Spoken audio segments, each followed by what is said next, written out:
Genesis chapter 6 marks a dramatic shift, okay? Humanity's corruption reaches a breaking point. God sees that wickedness has spread everywhere, and he grieves. Yet, even here, he preserves every month through one man, Noah, okay? The first part of this chapter covers humanity corrupted by sinful unions. As people multiply, the sons of God take wives from the daughters of men. Their offspring are the Nephilim, my men of old. God limits human lifespan to 120 years. These strange verses hint at spiritual rebellion, possibly angelic beings corrupting creation's order. The result is chaos and giants. The second part of this chapter covers God grieves over humanity. The Lord saw that every inclination of the thoughts of the human heart was only evil all the time. God regrets or is grieved by creating humanity. He declares he will wipe them out along with animals and birds. God's judgment is not rash, it's a sorrowful response to deep corruption, right? So the third part of this chapter covers, but Noah found favor amid global evil. Amid global evil, one man stands out. Noah found grace in the eyes of the Lord. Even in wrath, God preserves mercy. One righteous man is enough to keep hope alive. So the fourth part of this chapter covers the righteous man in wicked world.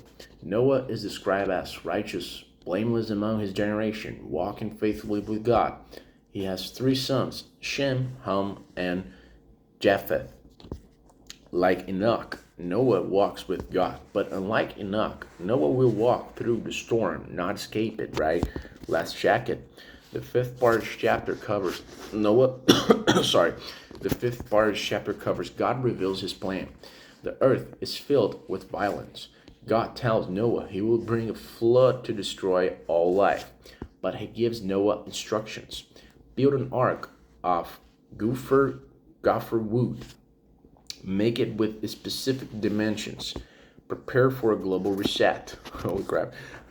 Alright, this is both judgment and salvation. The ark will carry God's remnant. Yeah.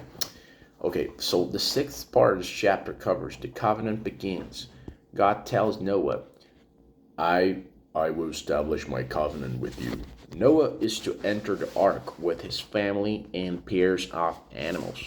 This is the Bible's first mention of covenant, God's formal commitment to preserve and restore. Okay, the seventh part of this chapter covers obedience in the face of the unknown. Noah obeys everything God commands, gathering animals, preparing the ark. While the world ignores God, Noah acts in faith, trusting what he has never seen. What are the key lessons from Genesis chapter 6?